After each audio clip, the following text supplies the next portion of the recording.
So when you know in the supermarkets kasi they sell you the cut out coriander na, di ba? But it's really better when you buy, you go to the market and you ask them coriander with roots. Okay? Again, in Somo Market they sell that. And then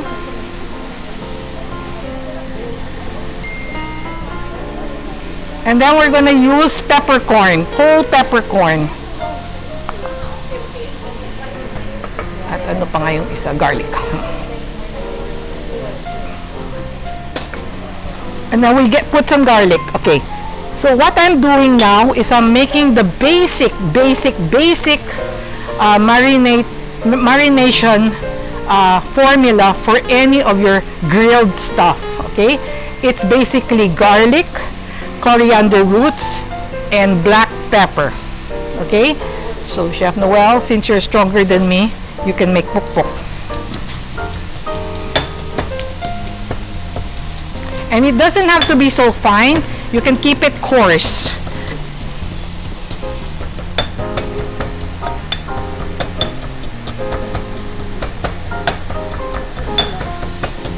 So, you see how much nicer when you have a solid mortar and pestle, kasi it's really, and if you watch the mga Thai cooking shows, they use this. For me, I live for this piece of genius contraption, no, Chef Noel?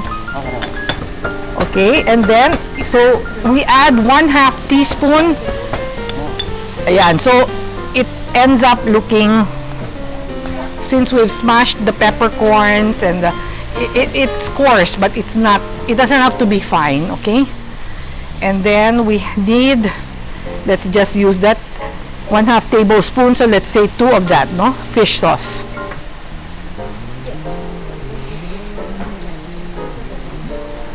And then 1 stalk of lemongrass, your lemongrass.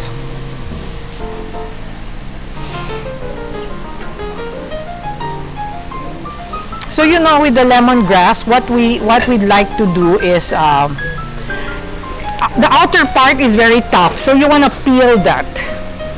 You bruise it first. You bruise your lemongrass, then you want to peel the outer part. Okay. So we've done this already. This is a little daya para shortcut. Okay. Okay. And then 1 fish sauce, nalagyan mo na. Okay. And then light soy sauce. 2 tablespoons. You know, in the supermarket, look for the premium light soy sauce. Lee Kum Kee has it. That's amazing. And then dark soy sauce. The dark soy sauce helps caramelize your chicken. So you know what dark soy sauce is? It's ketchup manis. Ketchup manis. You know the Indonesian one? Or even this will do. Dark soy sauce, but I prefer ketchup manis. Okay, 1 lang, no? Okay. The lemongrass is in. Okay. Fish sauce. Okay, and then and of course we add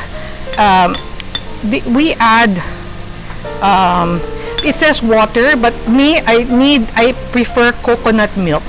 Why coconut milk? Because it really binds everything together, and while it's grilling, because of the oil in the coconut milk, it makes it even more moist. So rather than water, I'd rather use coconut milk. So coconut milk, 4 tablespoons. Gamitin mo, yeah. 1, 3, 4. Okay.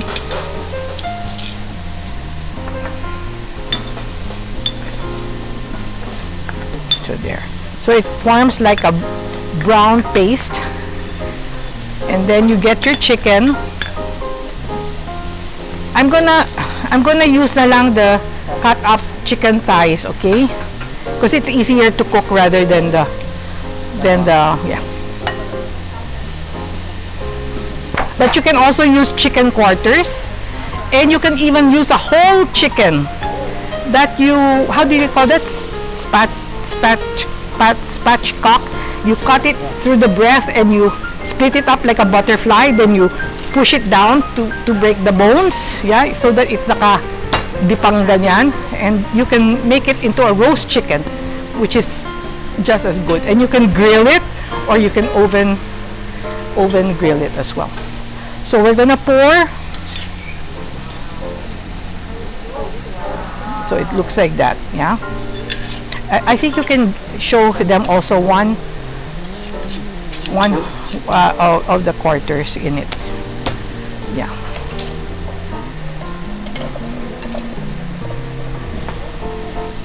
Someone just messaged, can I buy your mortal and pesto? Even second hand. I'll think about it. You know who you are.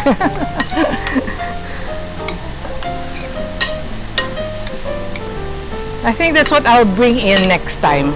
Mortal and pestles. Diba? Okay. So, patayin na natin to. Okay.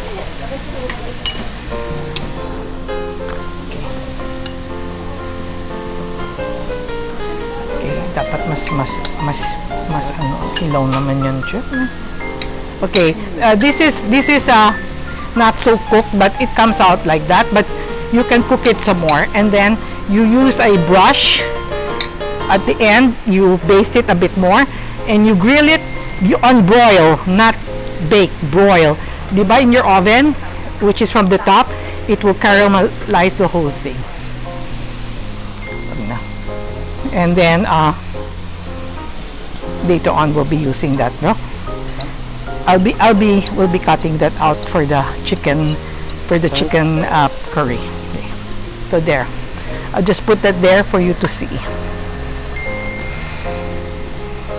You wanna see how it looks? Just tell me if you wanna come and look.